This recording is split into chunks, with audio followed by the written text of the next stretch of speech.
आर्थिक प्रस्ताव पर बोलते वक्त मुझे लगता है जरूरी है कि पहले असलियत का आईना दिखाया जाए। और वसीम बरेलवी की एक लाइन है जो असलियत बिल्कुल हूबहू बयां करती है। तेरी फाइलों में गांव का मौसम गुलाबी है, ये आंकड़े हैं झूठे, ये दावे किताबी हैं।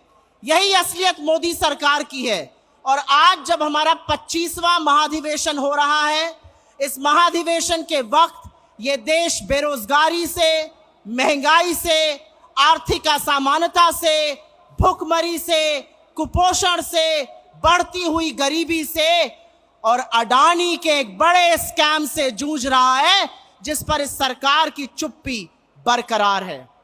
और इसीलिए हमारा जो रेजोल्यूशन है, हमारा जो प्रस्ताव है, वो इस सबको छूता है। मोदी सरकार से बेरोजगारी की बात करो तो कहते हैं पकौड़ा तल लो, पर पकौड़ा तलने वाला तेल आपने 90 से 220 कर दिया और आटे पर भी जीएसटी लगा दिया। पकौड़ा तले तो तले कैसे? महंगाई की बात करो तो इस देश की वित्त मंत्री कहती है मैं तो लहसुन प्याज नहीं खाती, बाकी देश खाता है। बाकी देश की महंगाई से आपने लगातार कमर तोड़ी है। और इसीलिए जो हमारा इकोनॉमिक रेजोल्यूशन है, जो आर्थिक प्रस्ताव है, वो भारत जोड़ो यात्रा से जुड़ा हुआ है। जब राहुल जी भारत जोड़ो यात्रा कर रहे थे, जब वो कन्याकुमारी से कश्मीर कभी 4000 किलोमीटर पैदल चल रहे थे, तो वो अजनबियों को गले लगा रहे थे, वो लोगों के आंसू पोंछ रहे थे, लेकिन वो युवाओं के टूटे हौसले इस देश के बिखरे सपने को भी बटोरने का, जोड़ने का काम कर रहे थे। और वही हमारी रेजोल्यूशन का पार्ट है। हम आर्थिक असमानता कम करने पर प्रतिबद्ध हैं, हम भुखमरी को खत्म करने पर प्रतिबद्ध हैं, हम रोजगार बनाने पर प्रतिबद्ध हैं, हम महंगाई को नियंत्रण में लाने पर प्रतिबद्ध हैं। मैं आपसे पूछती हूं, जो महंगाई की बात करते हैं, प्राइम मिनिस्टर से बात करो या मंत्रियों से बात करो, तो वो ऐसा सच्चाई से पलड़ा झाड़ लेते हैं, उनको महंगाई का आईना दिखाओ तो आंखें मूंद लेते हैं, और प्रधानमंत्री तो मुंह में दही जमा लेते हैं, वही दही जिस पर उन्होंने जीएसटी लगा दिया है। यह देश महंगाई से जूझ रहा है, इस देश की आय कम हुई है, बेरोजगारी ज्यादा, और इसीलिए महंगाई एक बहुत बड़ी भयावह समस्या हमारे सामने बनकर खड़ी है। क्या कुछ किया नहीं जा सकता है महंगाई को लेकर? बहुत कुछ किया जा सकता है। क्या महंगाई खत्म नहीं हो सकती है? क्या पेट्रोल डीजल का दाम नियंत्रण में नहीं आ सकता? आ सकता है। लेकिन यह सरकार मुनाफाखोरी करना चाहती है, ये पैसा बनाना चाहती है, आपकी जेब पर डाका डालना चाहती है, इसलिए महंगाई को खत्म करने का नाम नहीं ले रही। मैं आर्थिक असमानता पर बात करूंगी। 1% देश के पास 40% संसाधन है। 1% देश के पास अगर 40% संसाधन है, तो अडानी जी के महास्कैम के बारे में कौन बात करेगा? एक व्यक्ति जिसको आपने 609 नंबर से दूसरे नंबर पर लाकर विश्व के सबसे अमीर लोगों की सूची में बिठा दिया, आज वो आक्षेपों के घेरे पर है। उनके ऊपर गंभीर आरोप है, उनके ऊपर आरोप है स्टॉक मार्केट में हेरा फेरी करने का, उनके ऊपर आरोप है पैसा बनाने का, उनके ऊपर आरोप है बेनामी संपत्ति का। आपने उनको मोनोपोली दी पोर्ट में, एयरपोर्ट में, कृषि में, खाद्य में, सीमेंट में, रिन्यूएबल एनर्जी में। लेकिन जब आज उनके आक्षेप सामने आए हैं, आरोप सामने आए हैं, तो प्रधानमंत्री का गला सूखने लगता है। और जब राहुल जी उनसे लोकसभा में और हमारे अध्यक्ष उनसे राज्यसभा में सवाल पूछते हैं, तो उनके कांपते हाथों से वो पानी पीते हैं।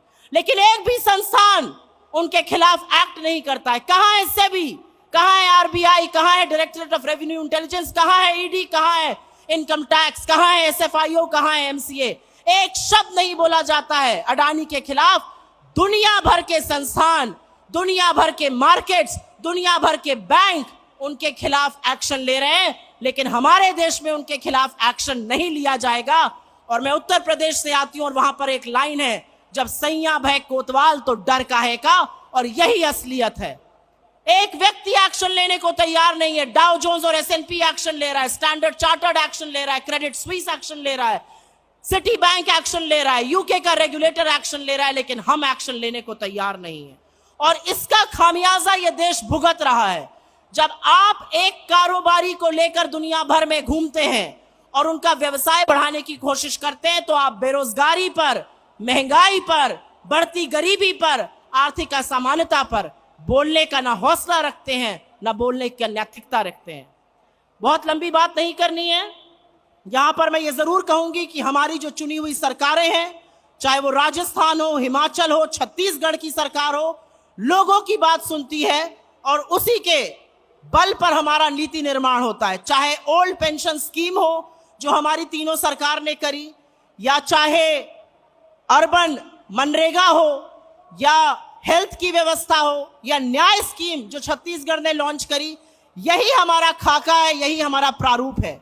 यूपीए की सरकार ने 2004 से 14 के बीच में 27 करोड़ लोगों को गरीबी की सीमा रेखा से निकाला था और 23 करोड़ लोगों को गरीबी की सीमा रेखा के नीचे वापस ढकेलने का काम मोदी सरकार ने किया है।